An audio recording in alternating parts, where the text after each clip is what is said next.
Desde la Asamblea de Intelectuales Socialistas y como parte de las jornadas de debate por un futuro comunista 2025, como dice acá en el cartel, y vamos a estar haciendo esta charla sobre fascismo, antifascismo, pasado y presente de un debate tanto sobre estos términos como también los debates políticos que hay alrededor de estas terminologías.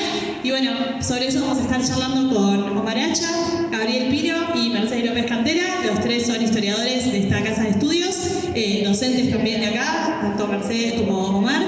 Así que sin mucha más presentación, los escuchamos y bueno, esperamos que les guste la charla.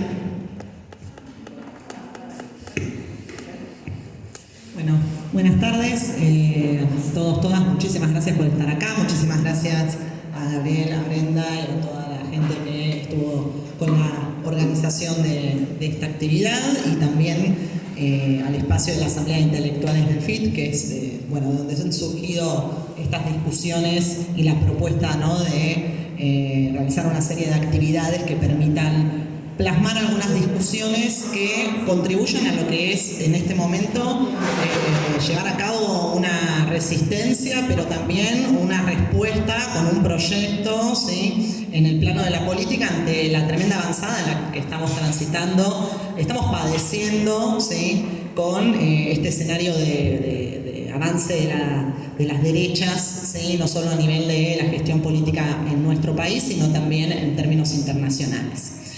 Tenemos como un plan de trabajo con Omar y con Gabriel en el evento de hoy, que básicamente nos interesa reflexionar primero acerca de las caracterizaciones que viene llevando a cabo la derecha en relación a sus enemigos, ¿sí? Cómo se articula estas categorías de comunista, de degenerados fiscales también, en relación a, bueno, cuál es el objetivo que se plantea, ¿no?, detrás de esa construcción, y en relación a eso, qué es lo que nos está, digamos, cómo nos estamos organizando o brindando una respuesta a esa afrenta, ¿sí?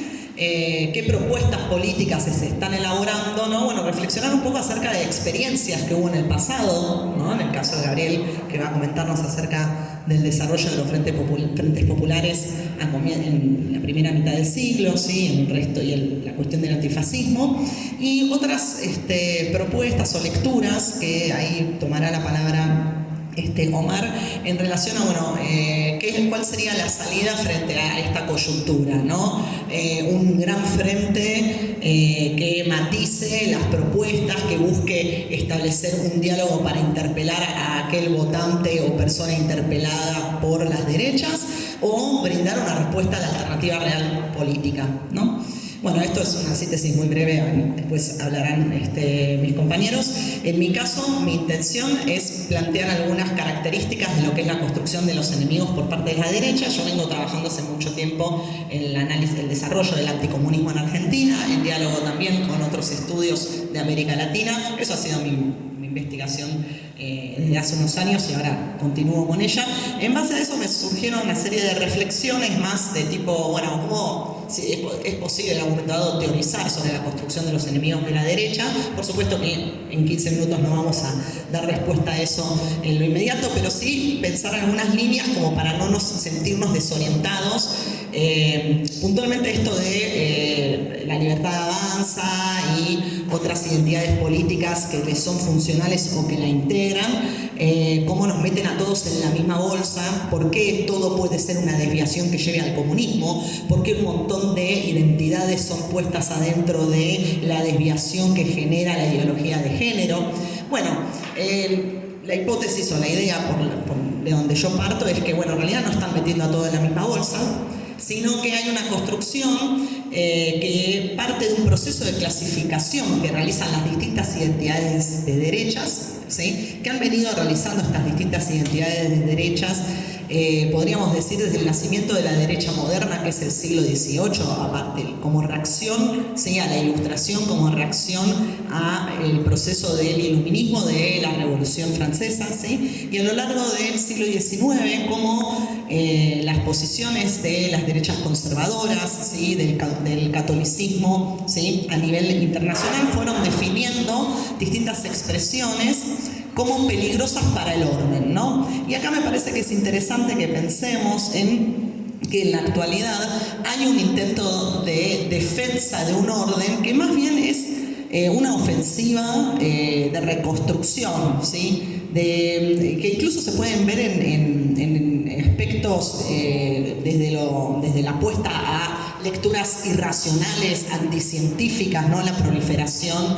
de pseudociencias o de recursos para poder analizar o pensar el presente, no recurriendo al pensamiento científico, a la formación en lo que son los espacios de estudio tradicionales como pueden ser las universidades, ¿no?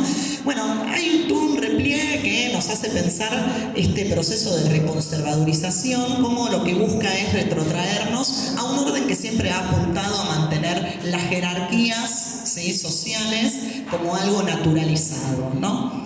Y si me voy al caso argentino puntualmente, obviamente esto no es algo que surja específico con la aparición del comunismo, comunismo soviético, no sé, desde el impacto de la revolución bolchevique a partir del 17, esto ya viene de larga data. Hay procesos de construcción de enemigos, ¿sí?, que frente a la revolución social o a la apelación a la revolución por las izquierdas en el siglo XX, se montaron sobre previas representaciones que, si yo me pongo a pensar en el caso argentino, podemos esto rastrearlo a los orígenes del Estado, ¿sí?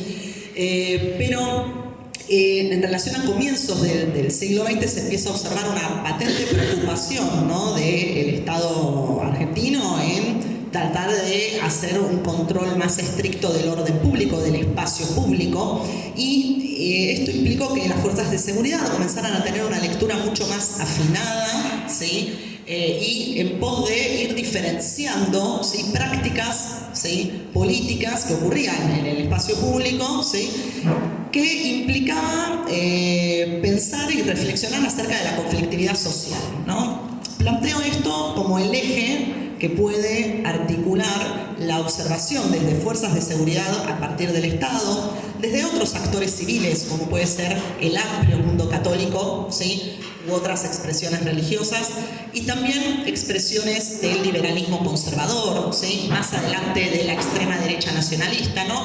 El conflicto social va a ser un eje de análisis, de estudio, de observación, en base al cual van a ir desarrollando clasificaciones sobre qué es lo que puede ser permitido, ¿sí?, qué es lo que, por lo tanto, si es permitido o aceptado por estos actores, puede llegar a ser legitimado, ¿sí?, y por lo tanto, en función de eso, qué es lo que puede devenir en una legalización o aceptación en términos institucionales de prácticas, tipos de organizaciones y reivindicaciones, ¿sí? Esta operación de clasificación que estoy planteando es, por supuesto, una cara. La otra cara es invalidar, ¿no? Invalidar justamente aquello que no se considera correcto, que no se va a considerar, por lo tanto, legítimo y que, por lo tanto, se va a tender a criminalizar, ¿sí? Estas lecturas se fueron desarrollando, podemos rastrearlo desde la construcción del Estado, podemos verlo en relación al desarrollo de la policía de la capital a comienzos del siglo XX, en el 1900, 1910, toda la profesionalización del aparato policial en relación a ello. Podemos ver también en relación a cómo el mundo católico se preocupó por interpelar al movimiento obrero y brindarle una representación alternativa a lo que anarquistas y socialistas y sindicalistas revolucionarios estaban ofreciendo en ese momento, ¿sí? Y como también, ¿no?, liberalismo conservador, desde la represión o desde tratar de regular, ¿sí?, el ámbito laboral, ¿sí?, brindaron contención o respuestas a evitar una radicalización que implicara poner en cuestión el orden político, pero también social. Esto, que comienza en ese periodo, va a tener, ¿sí?, una escala mayor, va a empezar a adquirir una escala mayor a partir de 1917, con el impacto de la Revolución Rusa, pero más que nada con el impacto de la Revolución Bolchevique. Para quienes no ubican en relación a los procesos que han, a cómo que fue impactando, ¿no? el proceso ruso a lo largo del año 17. La Revolución de Febrero tuvo una buena aceptación, ¿sí? Por parte de la intelectualidad, incluso por sectores del liberalismo, ¿no? En relación a qué bueno que se habían abandonado prácticas absolutistas en el régimen ruso, pero el problema va a ser a partir de octubre-noviembre, cuando ocurra la revolución social propiamente dicha. ¿Y cuál es el punto? ¿Por qué planteo que esto es un punto de quiebre? No tanto por lo que va a ocurrir después en el mundo soviético, ¿no? A partir de los años 30, puntualmente a partir del año 28, sino porque el hecho del ejemplo de la revolución en el 17 marca la demostración que ese orden mentado por estos actores que vamos a llamar los defensores del orden, ¿sí? Era posible de derribar, ¿no? Hay algo de el conjunto variado de derechas con distintas modulaciones, con distintas estrategias, se desesperan ante la evidencia, aunque sea minúscula, de que se ponga en cuestión aquello que están defendiendo. Eso es lo que permite que sea tan amplio, ¿sí?, la cantidad de identidades, prácticas, organizaciones que caigan adentro de la bolsa de los enemigos, ¿sí?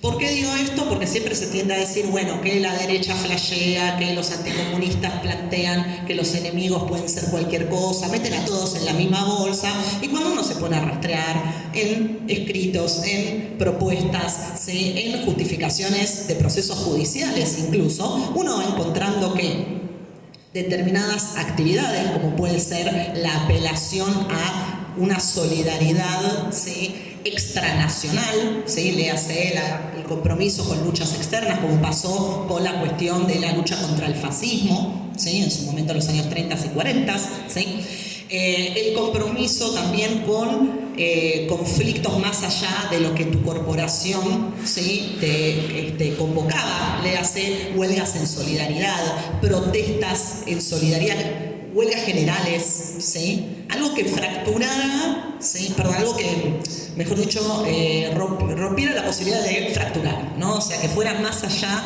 y que permitiera una unión más transversal, sea de la clase, ¿sí?, como también digamos, a nivel transnacional. Entonces, ese tipo de actividad, digamos, todo tipo de actividad, reclamo, evento que tuviera una apelación en ese sentido, en los años 30 y 40 va a empezar a ser clasificado como comunista, ¿no?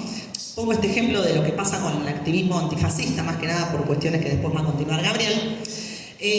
Pero este tipo de clasificaciones o esa forma de observar desde ideas, banderas o específicos reclamos, eso después de lo que es digamos, durante, ¿no?, la segunda mitad del siglo XX va a cristalizarse de otra manera, ¿sí? Se va a poder ver con mayor facilidad lo que es la construcción de dicotomías, ¿sí? Valores digamos, vinculados a expresiones de igualdad o de igualitarismo, ¿sí?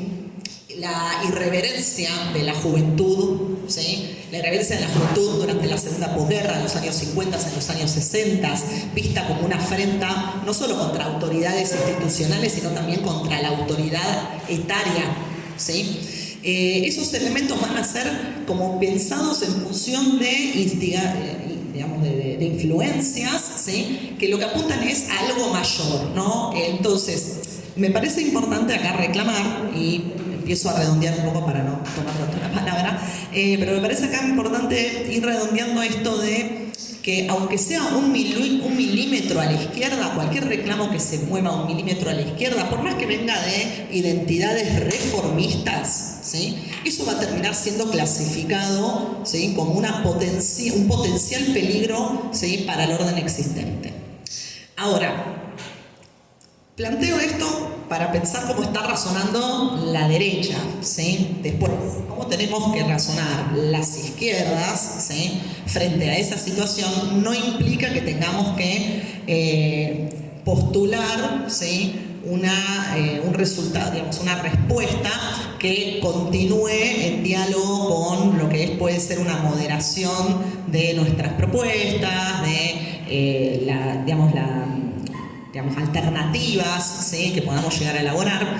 Entonces, lo que en parte venimos ahora a continuar con la discusión y con el intercambio, un poco va en clave, digamos, en línea con pensar que si hay una intención de restaurar el orden por parte de estos actores, que vuelvo a decir, pueden tener una larga trayectoria de construcción de sus ideas, como es el caso de los espacios religiosos, pueden ser también identidades que aparezcan como reacción, pensando en lo que son las extremas derechas, ¿sí? O también actores que no tienen ningún problema con lo institucional, como es el caso de las distintas expresiones del liberalismo. Bueno, este intento de restaurar el orden que lo vemos atravesando no solo lo que es el escenario político, sino también que apunta, ¿no?, a cuestiones más de lo personal, de lo íntimo, ¿sí?, sobre todo vinculado a la gran preocupación que están expresando las derechas en la actualidad con la llamada ideología de género, o la existencia, ¿sí?, de identidades que demuestran que se puede salir de la normativa esperada por ellos. Bueno, hay una cuestión que frente a eso lo que estamos observando es que hay un constante tratar de rebajar, ¿sí?, o moderar la respuesta frente a esa reconstrucción que se está llevando a cabo. Si hay una cuestión de calificarnos como potenciales peligros, ¿sí?, creo que hay un punto donde tendríamos que revisar o reflexionar sobre la importancia de esas banderas que ellos ven como potenciales peligros y ver si eso no es por donde uno, bueno, un poco deberíamos pensar, ¿no?, la alternativa de nuestras ideas o de nuestras propuestas para llevar a cabo. Bueno, esto como para empezar. Paso.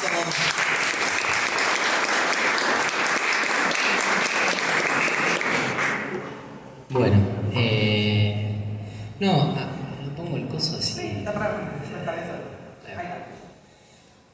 No, bueno, yo quería empezar porque el título de la charla tenía que ver con fascismo, antifascismo, pasado y presente de un debate, y me venía un poco a colación aquella advertencia de François Hartog,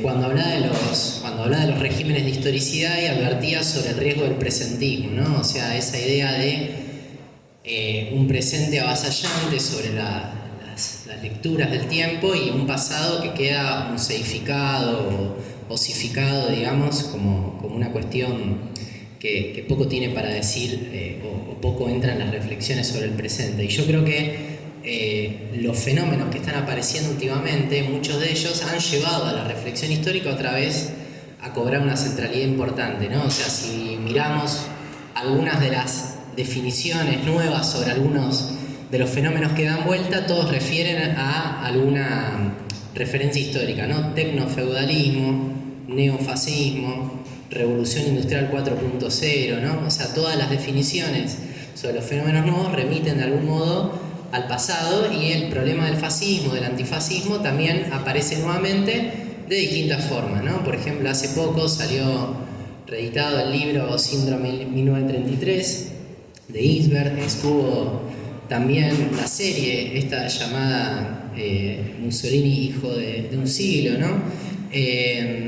Y hay toda una serie de reflexiones sobre, bueno, qué tanto el fascismo o los fenómenos fascistas del siglo XX se replican o sirven para pensar algunos de los fenómenos actuales. Pero menos, creo yo, y en el marco de que estamos en las jornadas por un futuro comunista, hay menos reflexión sobre qué tienen para decir las izquierdas o desde el ámbito del antifascismo respecto de esos fenómenos, ¿no? Y yo creo que la discusión sobre ese problema en realidad está bastante anclada en las lecturas sobre el pasado. O sea, si uno dice cuál es la herencia o una de las herencias más grandes del periodo stalinista en el mundo de las izquierdas o en el mundo el mundo progresista, etc., yo creo que es la idea de Frente Popular. De algún modo esa idea no solamente permeó políticamente en esos años, en los años 30, en los años 40, sino que después se transformó en una interpretación del conjunto del siglo XX. O sea, si uno lee, por ejemplo, Historia del siglo XX de Hobsbawm, va a encontrar que la interpretación sobre el siglo XX es la interpretación a partir de la Segunda Guerra Mundial como una guerra civil ideológica entre fascismo y democracia. Esa idea de Hobsbawm, que es bastante fuerte, me parece que permeó fuertemente al mundo de las izquierdas, al mundo intelectual de las izquierdas durante mucho tiempo. Y tiene un origen histórico concreto, esa idea de Frente Popular, que tiene que ver con un fenómeno anterior, que es la definición de la burocracia soviética hacia mediados de la década del 30, de cambiar su política llamada de clase contra clase, que implicaba una asunción sectaria, digamos, de la política de alianzas en relación a sectores reformistas o sectores burocratizados del movimiento obrero, llamándolos socialfascistas o colaboradores del fascismo como parte de la política fascista dentro del movimiento obrero, hacia un giro de 180 grados, que fue la política del Frente Popular, que en realidad era una política que provenía, en el fondo, de sus intereses o de sus problemas geopolíticos, ¿no? O sea, en la medida en que la amenaza de una expansión alemana hacia el este representaba una amenaza para la burocracia soviética y el ascenso de la lucha de clases en varios países, en Francia, en España, ¿no? Hay que recordar el alzamiento de los obreros asturianos, el momento de desarrollo de las huelgas generales en Francia, etc., aceleraron la toma de una posición que venía a responder a lo que había sido el fracaso de esa política de clase contra clase, que había sido el triunfo de Hitler en Alemania, ¿no? O sea, frente a ese fracaso de la política de Hitler de clase contra clase y el ascenso de Hitler, se toma esta política de Frente Popular. ¿Qué venía a decir esta política? Bueno, básicamente que la clase trabajadora debía encontrar aliados ya no solamente en sus propias filas, sino en sectores llamados progresistas de la burguesía, ¿sí? Y en sectores reformistas dentro del movimiento obrero, es decir, los grandes partidos socialdemócratas. Estos sectores democráticos de la burguesía incluían las grandes potencias, los grandes gobiernos imperialistas de la época, ¿no? El gobierno francés, el gobierno inglés, etc., que se veían como un nudo de contención frente al avance alemán hacia el este, que ponía en riesgo a la Unión Soviética y a su conducción burocrática, ¿no? Entonces digo, ese momento clave que da inicio a la política del Frente Popular, yo creo que arraigó. ¿De qué manera? Arraigó en la medida en que generó dos cambios de concepto sobre el problema del fascismo y el problema de la democracia. Uno, el problema del fascismo se transformó de un problema vinculado al imperialismo y a las clases y al desarrollo del imperialismo y una política de las clases dominantes, a identificar al fascismo bajo otros preceptos, ¿no? Preceptos psicológicos, preceptos culturales, preceptos que tenían que ver con sectores específicos y monopolistas del capital alemán, a modo de distinguir entre sectores imperialistas progresistas y sectores imperialistas no progresistas o fascistas, etc. Y por otro lado, una especie de ciudadanización de la política proletaria, es decir, en la medida en que lo que estaba en riesgo, lo que se planteaba que estaba en riesgo, no eran las organizaciones del movimiento obrero, no eran sus partidos políticos, etc., sino la democracia en general, lo que debía suceder era una defensa de esa democracia, incluyendo a los gobiernos que eran parte de esos regímenes democráticos, e incluyendo la defensa de las potencias imperialistas, inglesas, francesas, estadounidenses, contra el avance de ese nazismo.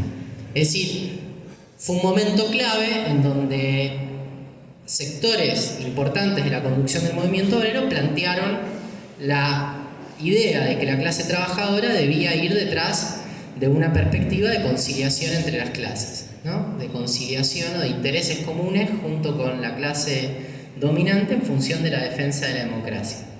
Uno de los críticos, obviamente, de esta política fue León Trotsky, y me parece que hay un pasaje que por ahí algunos ya lo conocen, pero que me parece bastante clarificador, en donde dice que los teóricos del Frente Popular no van más allá de la primera regla de la aritmética, ¿no? Dicen la suma. La suma de comunistas, de socialistas, de anarquistas y de liberales es mayor que cada uno de sus términos, ¿no? Sin embargo, la aritmética no basta, hace falta, cuando menos, conocimientos de mecánica. Dice, la ley del paralelogramo de fuerza se verifica incluso en la política. La resultante es, como se sabe, tanto más pequeña cuanto más divergentes sean las fuerzas entre sí. Cuando los aliados políticos tiran en direcciones opuestas, los resultantes es cero. Es decir, ¿qué está diciendo? Está diciendo que eso que suena inicialmente bien, que es si todos nos aliamos contra un enemigo mayor, es algo positivo o es algo que puede llegar a ser algo bueno, que nos lleve a la victoria, que nos lleve a derrotar ese enemigo, etc.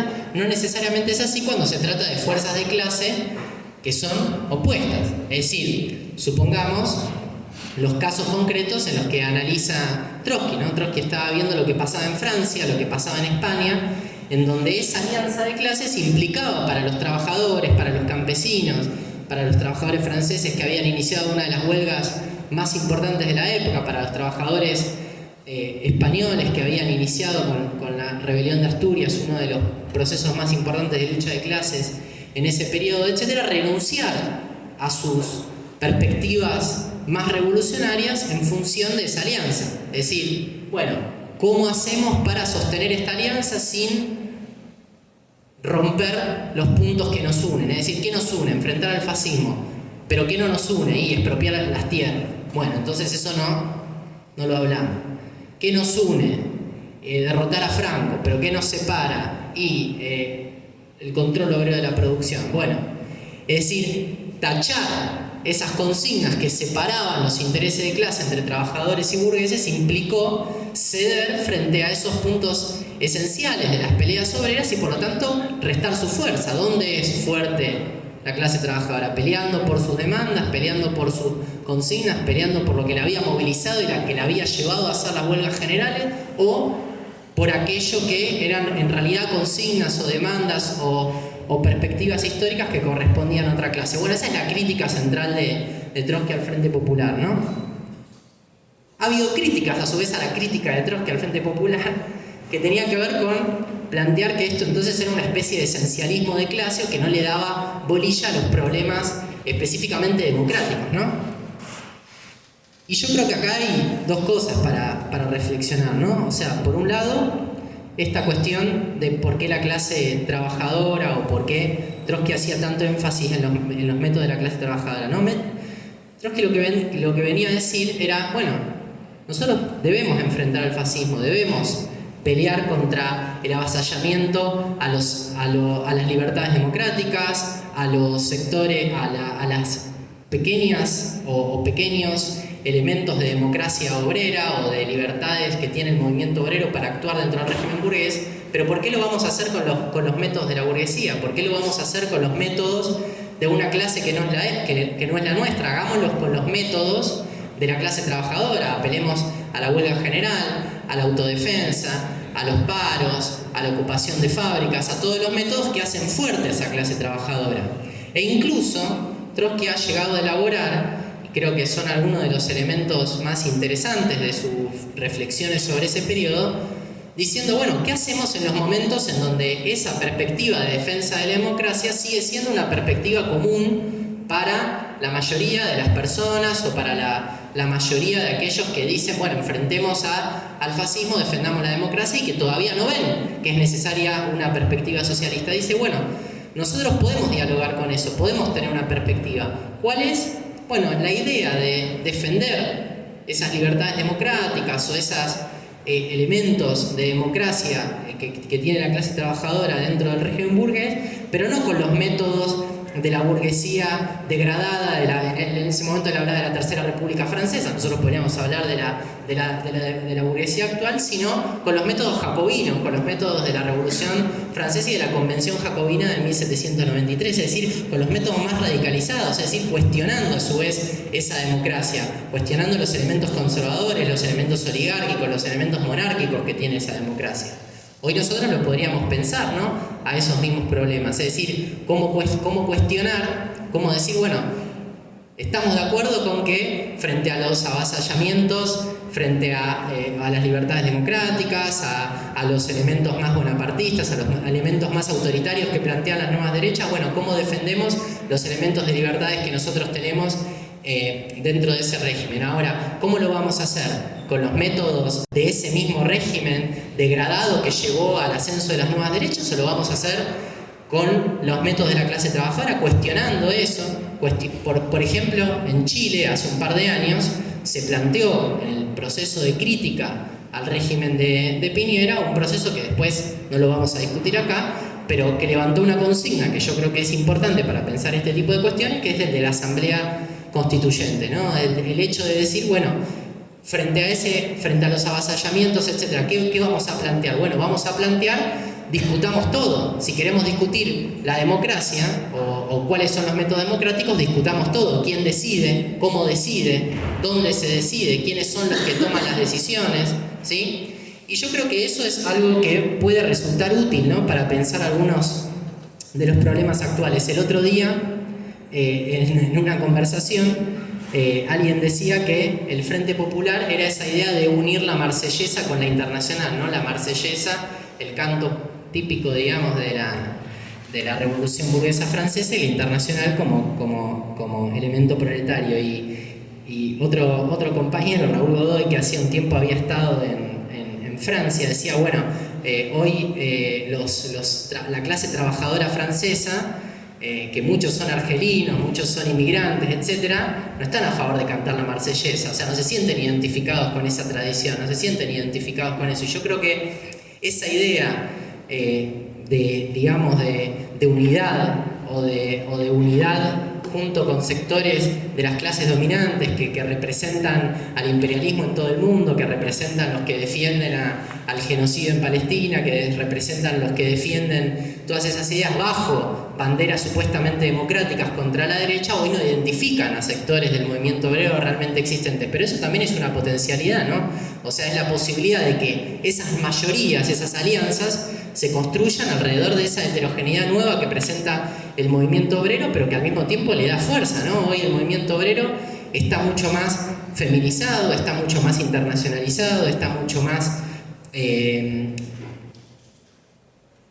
anclado en sectores racializados, de la juventud, de sectores, en Europa, en Estados Unidos, inmigrantes, etc. Y yo creo que esa diversidad, esos elementos que pueden hacer, por ejemplo, que los trabajadores italianos sientan empatía con el genocidio en Palestina, o que los trabajadores franceses sientan empatía, digamos, con otros trabajadores del mundo antes que con sus burguesías que los llaman a hablar o a cantar la marsellesa, bueno, tiene una potencialidad.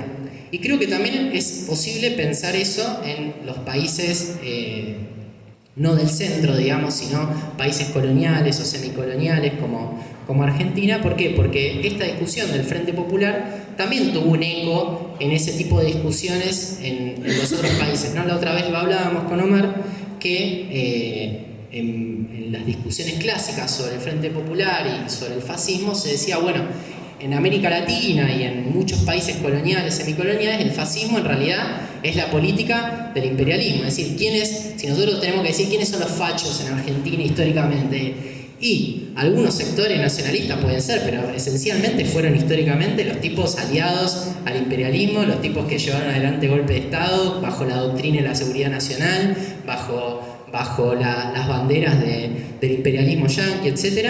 Entonces, hoy me parece que pensar el problema antifascismo, fascismo, etc., implica en Argentina por lo menos pensar el problema del imperialismo, ¿no? O sea, hoy, si nosotros decimos, bueno, la derecha, la ultraderecha, ¿qué es la ultraderecha? Bueno, son los sectores más entreguistas dentro de las clases dominantes y que hoy buscan, por ejemplo, realizar un pacto Roca-Runciman 2.0, digamos, con el acuerdo que se está haciendo con Estados Unidos, con las entregas que se están haciendo, y que llevan por el otro lado a decir, bueno, frente a eso se propone una unidad, bueno, ¿en base a qué vamos a hacer esa unidad? ¿O en base a qué perspectiva? ¿Se quiere discutir la democracia? Bueno, discutamos entonces quiénes deciden. Por ejemplo, un elemento básico de discusión sobre ese problema es decir, ¿quién va a decidir sobre la economía argentina? ¿Va a decidir Bessent y el FMI o vamos a decidir nosotros? ¿Queremos discutir democracia y fascismo? Bueno, empecemos por discutir quién decide, ¿no? ¿Quién toma las decisiones si queremos discutir el problema de la democracia? Yo creo que entonces eso permite vincular esa discusión sobre antifascismo, sobre cómo enfrentar a las nuevas derechas, a esas consignas que pueden llegar a unir y articular a distintos sectores, ¿no? Las consignas que tienen que ver con quién y cómo se decide, la consigna que tienen que ver con cómo enfrentar este modelo, pero que implica necesariamente enfrentar el imperialismo y tomar medidas elementales de soberanía nacional, desde, bueno, cómo se discute el comercio exterior, cómo se discute los problemas que tienen que ver con la la banca y el dinero, la fuga de capitales, problemas elementales que hacen a resolver los problemas elementales de la clase trabajadora, pero que también hacen a discutir el problema de la soberanía, hacen a discutir a cómo se enfrenta a la derecha y cómo se enfrenta, digamos, a este régimen que viene a proponer una neocolonización de Argentina y que de algún modo reaviva estas discusiones sobre alianzas, sobre cómo articular fuerzas, cuáles pueden ser las consignas que lo lleven adelante, etc. Bueno, perdón que me extendí un cachito, por ahora eso.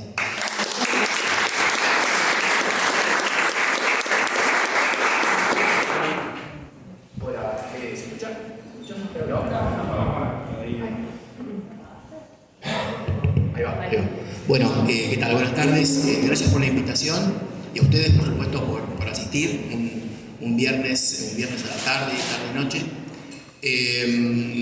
Yo voy a encarar mi intervención alrededor de problemas más bien conceptuales. Me parece que Mercedes y Gabriel plantearon cuestiones históricas. Quisiera abordar la problemática del fascismo, antifascismo, primero diciendo que me parece que es una discusión que genera más problemas que iluminación respecto de los desafíos actuales para enfrentar a las extremas derechas globales y también a las locales, y me parece que esto puede tener una dimensión más conceptual, que es la que quiero proponer. ¿Pero por qué encaro esto? En la presentación de Brenda, que nos identificó como graduados de la facultad, quizás faltaba también añadir que participamos los tres de la Asamblea de Intelectuales Socialistas, ¿no? Y ese concepto de intelectual para un socialista siempre es muy problemático.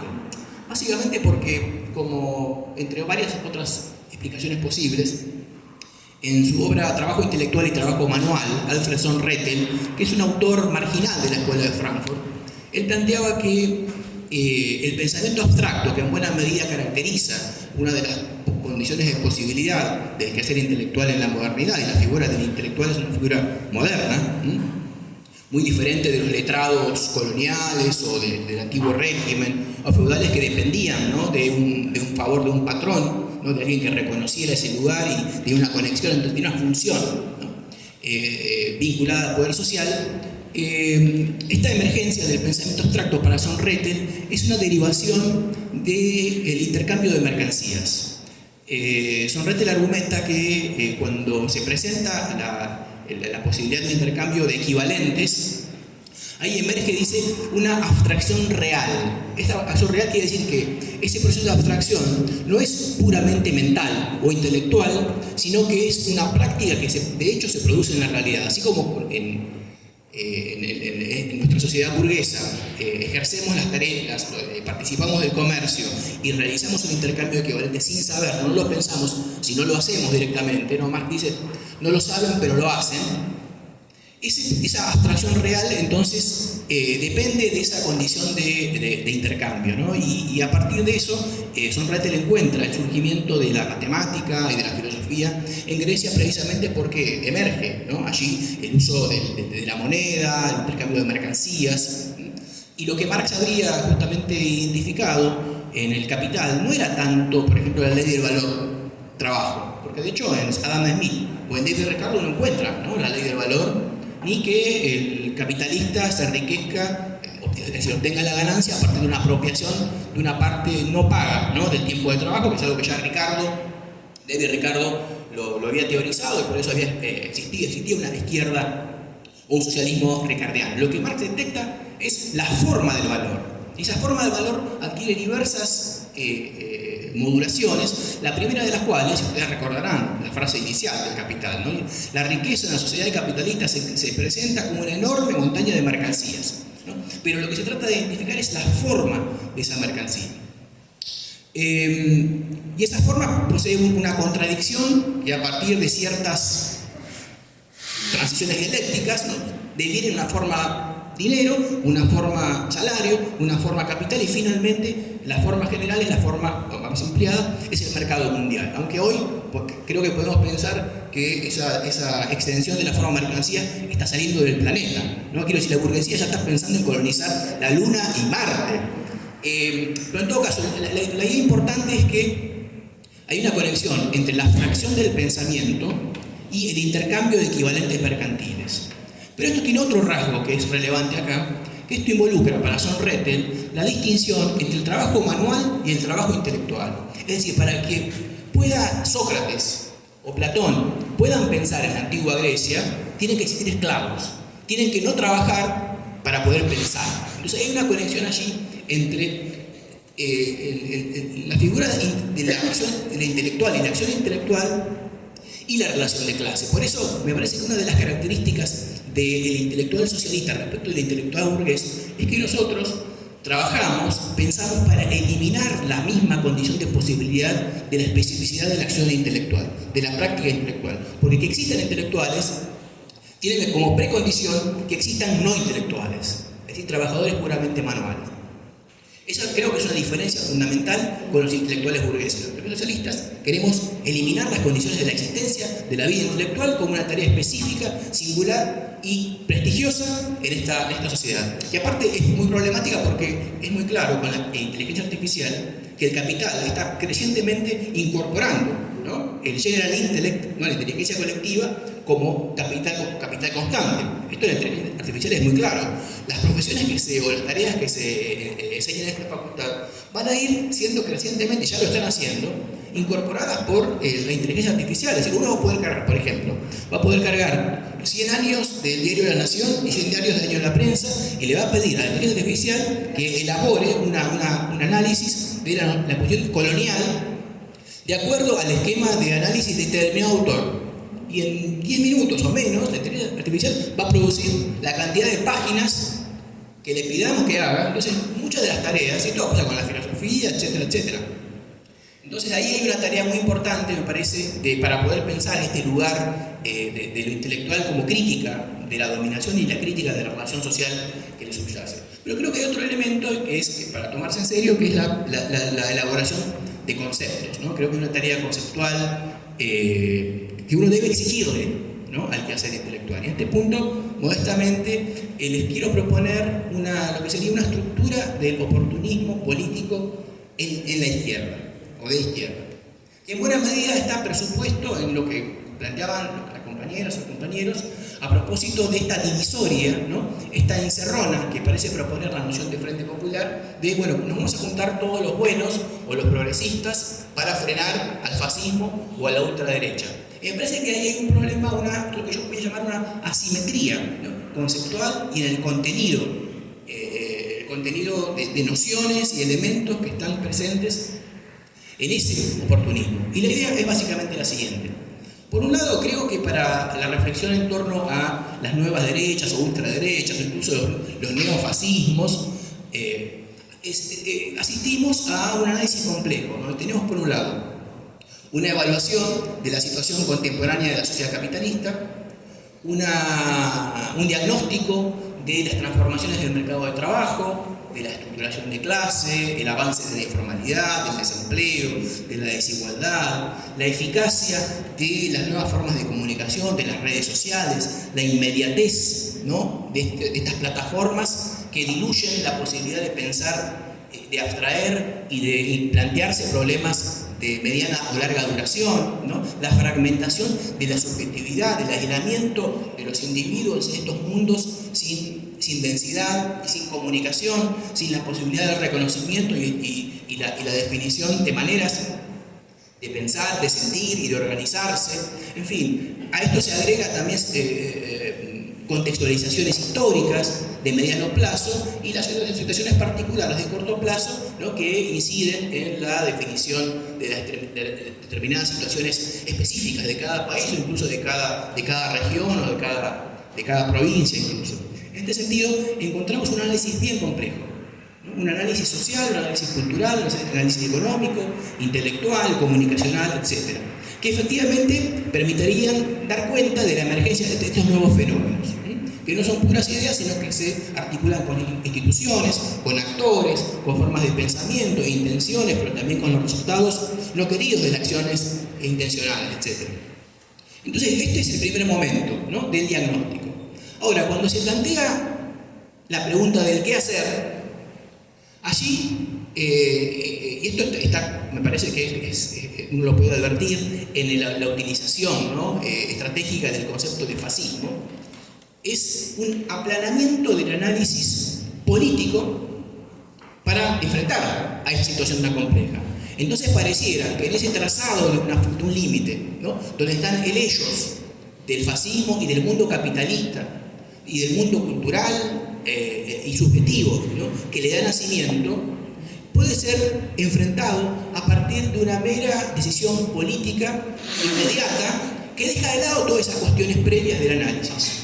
Es decir, en la conformación de este frente antiderechas o antifascista, sería la mera razón política y la inmediatez de la suma de fuerzas sociales y políticas y culturales la que rige, ¿no?, la que gobierna esa decisión que se debe tomar en un campo político que se organiza centralmente a partir de una bipartición del horizonte ideológico y estratégico. Entonces, allí lo que se pierde entonces es ese conjunto de elementos que sin embargo, esos elementos del diagnóstico, que sin embargo siguen presentes, no solo en la actualidad del momento electoral, que suele ser, ¿no?, la instancia donde se plantean estas discusiones, bueno, ¿por qué la izquierda se presenta como una alternativa propia y por lo tanto le hace juego a la derecha, disminuye, debilita la capacidad de las fuerzas populares o progresistas para enfrentar a las derechas, etcétera? En esa partición, en esa simplificación que yo llamaría schmittiana, ¿no?, en referencia a Carl Schmitt, ¿no?, que decía que el movimiento fundamental de lo político es justamente esa definición de un campo amigo versus enemigo, se produce una deflación conceptual, una devaluación intelectual, donde ese movimiento de partición olvida que siguen actuando esas condiciones que llevaban a la emergencia y al éxito momentáneo, esperemos, de las extremas derechas. Es decir, la situación del capitalismo, la evolución de la tecnología, la estructuración de las clases sociales, la declinación de las funciones del Estado, etcétera, etcétera. Entonces, esto lo que hace es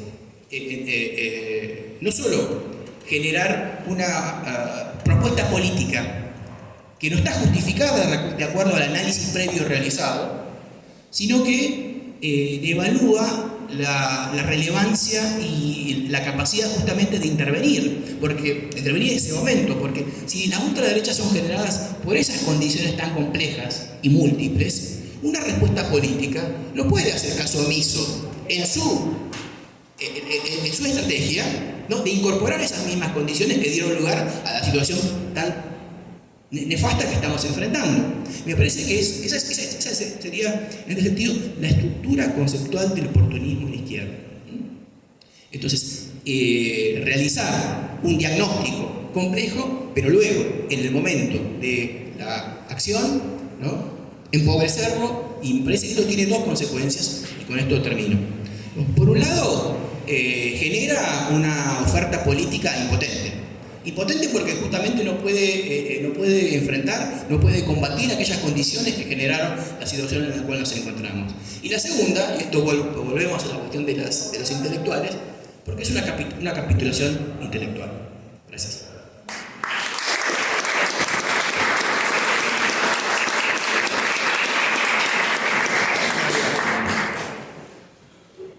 Bueno, no sé, sí. Para mí ahora hablamos un poco el micrófono y que quieran decir algo, comentar.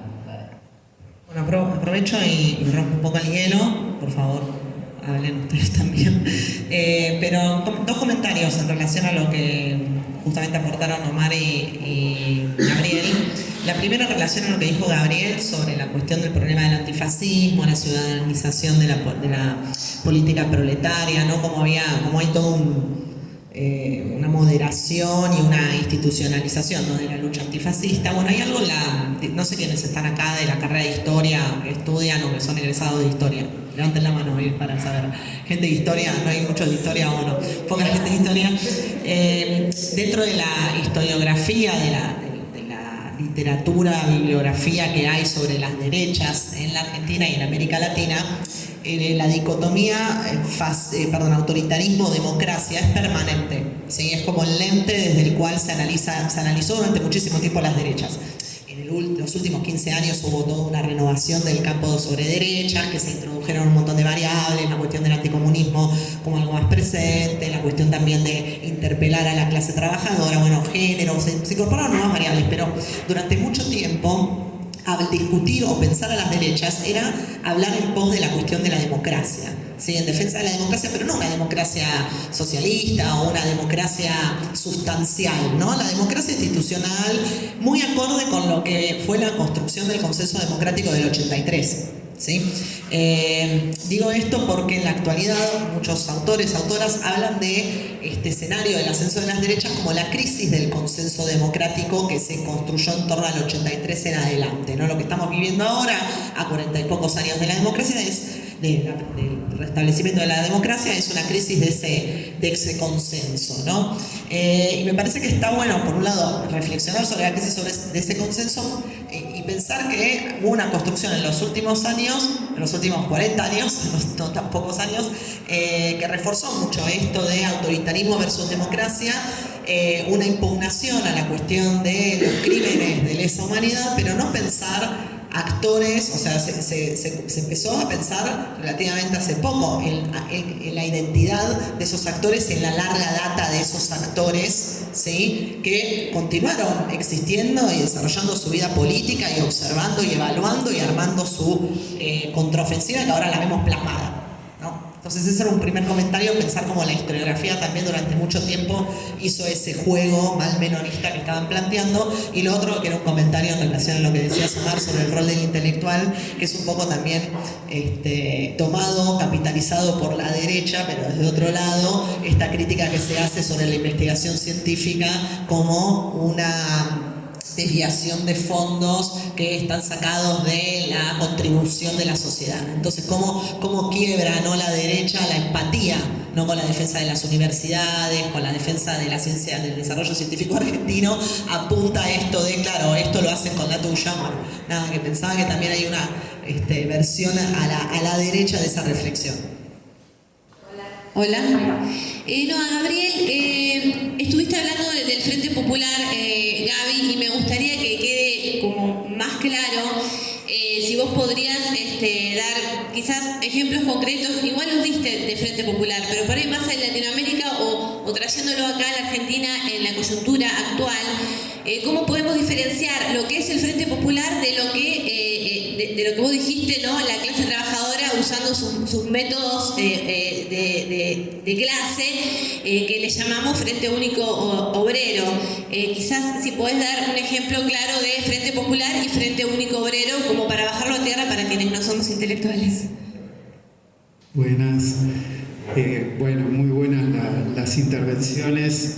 Pido disculpas porque llegué tarde y no llegué a escuchar, me perdí la intervención de Mercedes, así que bueno, después la voy a tener que ver en el video. No, unas cositas nada más para comentar, así cosas que me quedé pensando. No, por esta cuestión de la dicotomía, de esta dicotomización simplista que decía Omar al final, ¿no?, que además es tan perniciosa porque cuando hay procesos agudos de la lucha de clases, desde ya revoluciones al máximo nivel, digamos, algo que es recurrente es la división de la propia burguesía, de las clases dominantes.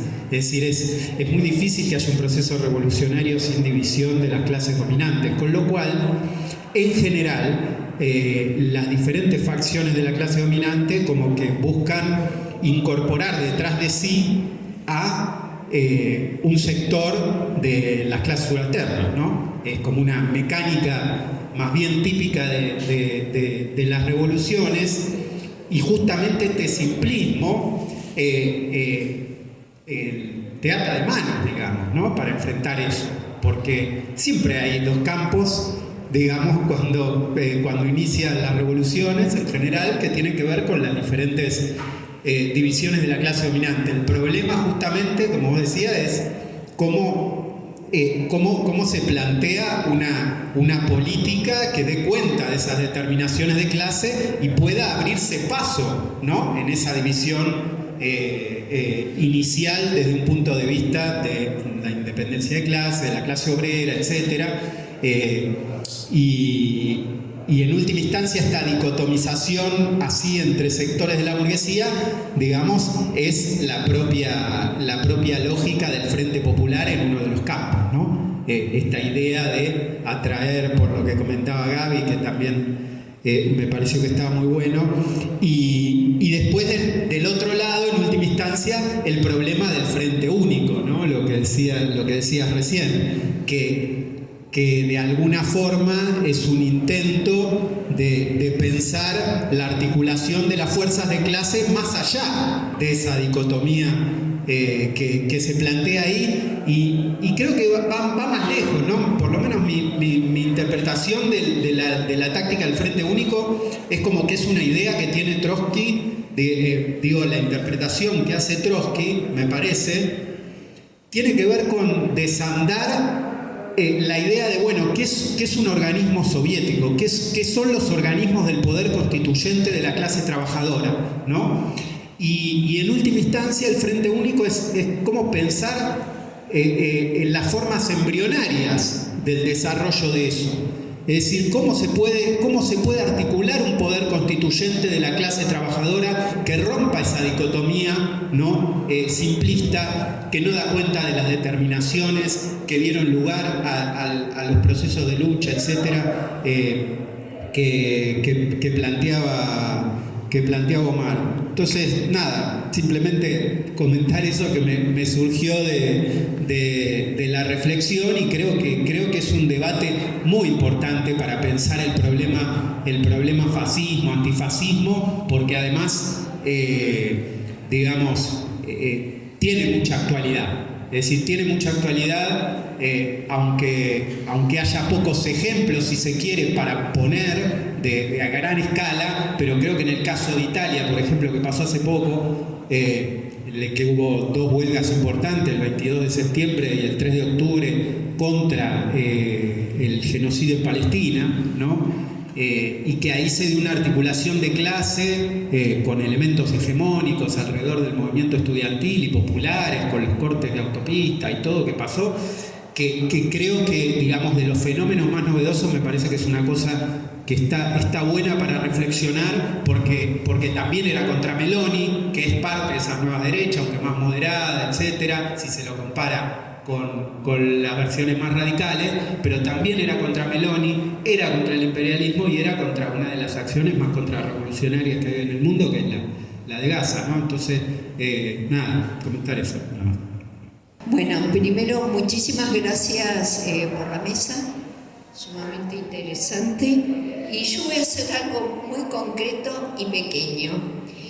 El 29 de noviembre, a las 16 horas, convocan los militares a realizar una concentración en Plaza de Mayo para pedir y exigir la libertad de los genocidas.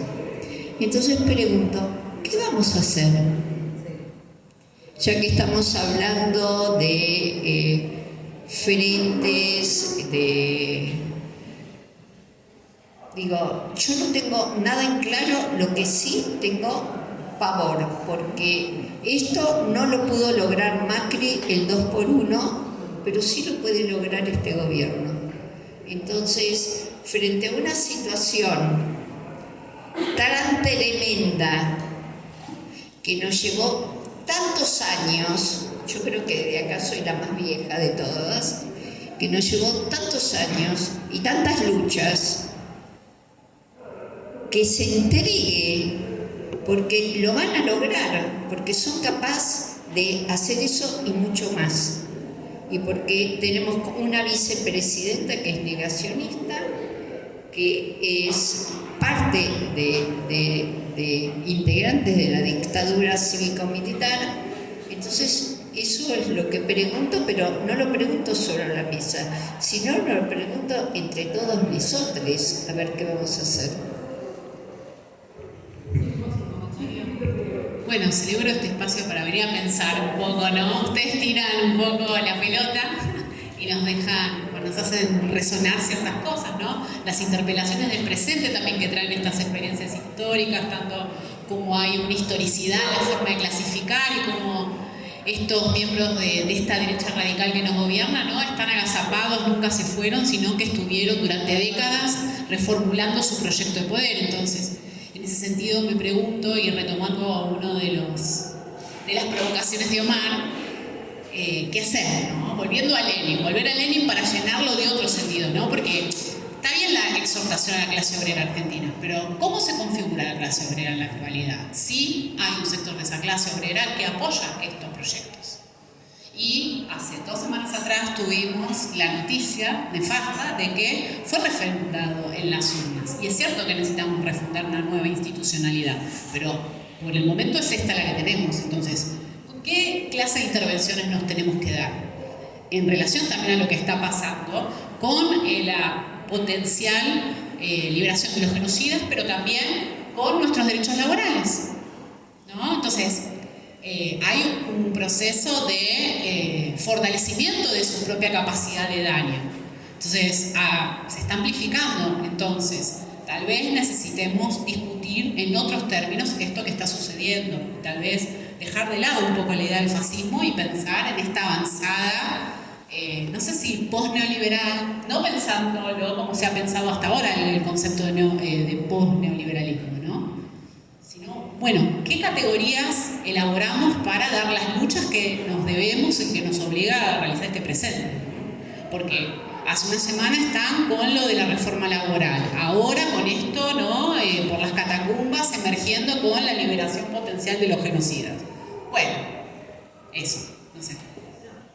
Y aparte hay que tener en cuenta qué pasa el domingo con las elecciones en Chile, que son importantísimas. Es decir, se presentan 2 candidatos de la extrema derecha, una de centro izquierda, con posibilidades que ganen cualquiera de los 2 candidatos pro-pinochetistas. Entonces, creo que el marco regional va a cambiar totalmente.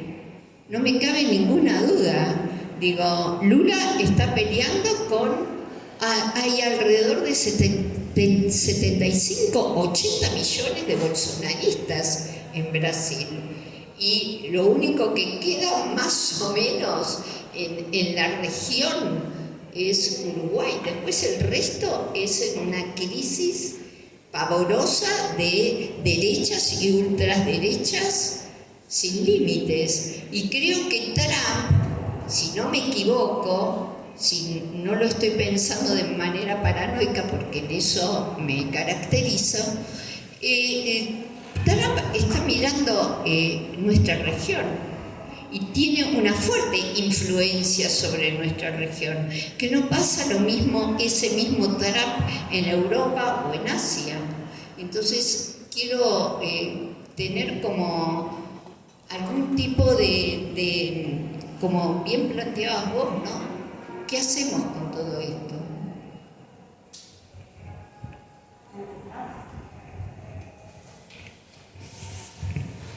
Me tocó la parte fácil de intervenir. ¿Qué? ¿Qué hacer? Y lo que hay que hacer es...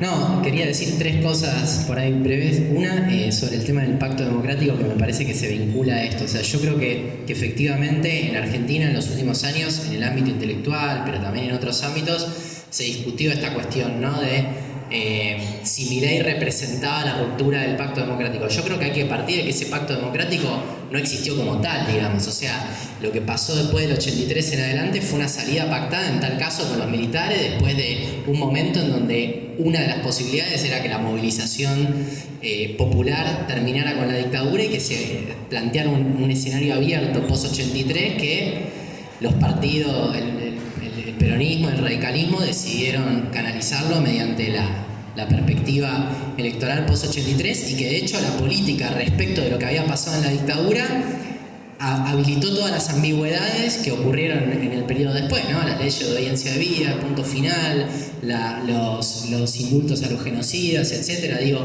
si eso se refiere al pacto democrático, bueno, o sea, en primer lugar habría que cuestionarlo y decir, bueno, mirá, desde ese punto de vista no. Y no solamente eso, sino digo todas las otras continuidades respecto de la dictadura, ¿no? El plan económico, las leyes financieras, la injerencia norteamericana, el problema de la deuda, digo, todos los problemas heredados de la dictadura no fueron cuestionados posteriormente, entonces la discusión contra Milei en nombre de esa democracia surgida en el 83, en principio nos obliga, para mí, como decía Omar, a tener un mejor diagnóstico, de decir, bueno, si Milei es el hijo sano de esa democracia degradada del 83, bueno, entonces ¿por qué vamos a apelar a ese pacto democrático para enfrentarlo, digamos? O sea, esa sería un poco la lógica. Entonces, primero sobre ese punto y después decir, yo creo que lo que está pasando ahora es producto del insuficiente enfrentamiento o sea, de las insuficiencias de ese pacto democrático. Lo que pasó, lo que vos estás diciendo, para mí fue anticipado el otro día con la impunidad con la que salieron Techín y otros empresarios en Villa Constitución cuando absolvieron a los genocidas que estaban siendo juzgados después de muchos años y que terminaron con impunidad. Bueno, pero ¿por qué esos tipos pueden hacer? Y porque Techín sigue siendo Techín, y porque Paolo Roca sigue siendo Paolo Roca, y era Paolo Roca bajo Massa, bajo Alberto Fernández, bajo Néstor Kirchner y bajo Macri y bajo Milei. Entonces el problema es que hay impunidad porque hay Techín. Y entonces mientras haya Techín no va a haber juicio y castigo para los trabajadores de Villa Constitución. Entonces digo, ahí hay un problema de cómo plantearlo y yo creo que hay que ir hasta el final con esa discusión. Ahora, ¿qué hay que hacer si se movilizan los fachos y si quieren liberarlo? Para mí movilizar con todo, o sea, apelar a esas fuerzas que se movilizan el 24 de marzo todos los años, al Encuentro de Memoria, Verdad y Justicia, pero a todos los que estén, para mí, todos los que se movilizaron en el 2x1, hay que decirle, mirá, si te movilizaste en contra el 2x1 para que no le reduzcan las condenas a los genocidas, hay que volver a movilizarse y hay que ganar como esa vez, que no haya un retroceso en ese aspecto, digamos. Ahí me parece que justamente entra lo de, bueno, en qué elementos o en qué puntos podemos encontrar una movilización común. Ahora, eso no tiene que impedir plantear una crítica profunda a qué es lo que habilita las condiciones para que eso vuelva a pasar, digamos. O sea, si hoy hay que discutir la libertad de los genocidas, también hay que discutir que si eso pasa es producto de la permanencia de esos poderes fácticos que habilitan que hoy en día se vuelva a pasar eso, ¿no? Digo, Techín, podemos decir el grupo Clarín y todos los grupos empresarios que fueron cómplices de la dictadura. Bueno, respecto a lo que decía Mabel, a mí me parece que ahí uno puede mirar otros ejemplos, por ejemplo, ¿qué hicieron en Europa, ¿no? Cuando surgen estos fenómenos, ¿no? Que no sabemos qué entidad tienen todavía, pero es ir, organizarse, poner el cuerpo y ver qué pasa. Esa es la primera lección, me parece que tenemos. O sea, tenemos que convocar a las fuerzas de izquierda, hay progresistas, todos los que quieran venir, quieran defender ciertos derechos y las condiciones que se creían conquistadas definitivamente para, bueno, estar presentes ahí y ganarles el espacio. Pero no se sabe todavía. Bueno, pero yo creo que hay que estar. Si el 29. Por eso, me parece que esa es la vía. Quería tomar rápidamente una cuestión de la problemática democrática. Me parece que estos fenómenos contemporáneos remiten más que a un fenómeno de coyuntura, ¿no? Y esto es algo preocupante porque puede mostrar que Milei y Trump encarnan un momento de crisis, pero que no va a pasar cuando Milei y Trump desaparezcan, que es algo que va a pasar, que va a ocurrir. Y ahí vuelvo a la cuestión de la forma de mercancía, ¿no? Que me parece la clave de la teoría social inspirada en Marx. En general, la teoría política postmarxista reprochaba al marxismo un determinismo económico y clasista que no reconocía la emergencia de un espacio autónomo de creación de lo político que era característico de la modernidad. Esto lo dice Claude Lefort, lo dice Marc Laclau, Pierre Rosanvallon, etcétera, etcétera.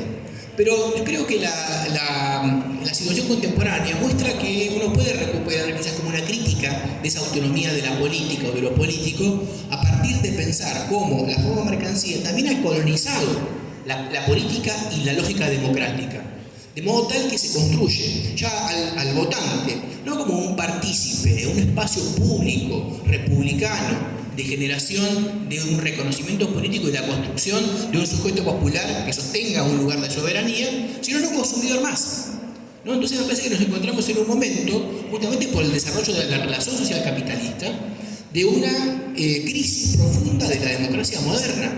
Esto es algo muy importante, me parece, si esta tesis o esta hipótesis funciona, porque de alguna manera nos obliga a pensar toda la política tal como se había desarrollado en las últimas décadas, particularmente alrededor de la lógica postmarxista. Me parece que quería traer este elemento para pensar esta situación. Una cosita más en relación a también lo que se dijo sobre consenso democrático. En el último tiempo también, esto voy a cosas de nicho, discúlpenme, pero dentro de historiadores e intelectuales hay todo un tema con la paternidad de Milei, ¿no? O sea, ¿dónde lo ponemos? Autoritario, liberalismo, una especie de peronismo, no sé qué cosa, el populismo, ¿no? La historiografía de los intelectuales liberales están empecinados en desembarazarse de él, ¿sí? De tipo, no es un liberal, ¿sí? Es un, ¿cómo se dice? O es una expresión del autoritarismo, o es un outsider, como lo fue Perón. Bueno, Perón nunca fue un outsider en la política, además es una comprensión bastante errónea de la figura de Perón. Pero más allá de esa, digamos, pero tomando eso, perdón, como eje, hay una cuestión de pensar estos actores, bueno, esto último que dice Omar, Milei puede pasar Trump, van a seguir quedando seguidores, expresiones y también posiciones que siempre fueron coincidentes con esto, como también estas eternas figuras del establishment, ¿sí? Como mencionaba recién el caso de Techín, Gaby. Entonces, hay algo también donde prestarle atención a quienes se ponen el manto de democracia, ¿sí? Y yo insistiría bastante en ver génesis, desarrollo y transformaciones del liberalismo a nivel internacional, porque los volantazos hacia el autoritarismo y hacia la derecha yo cada vez los veo más permanentemente a lo largo del siglo XX en las posiciones del liberalismo que en otra cosa. En ese sentido, ver los antiizquierdismos que expresaron estas identidades políticas desde el poder, porque una cosa es que cuando no están gobernando, otra cosa es cuando gobiernan, bueno, me parece que es un punto para tener en cuenta.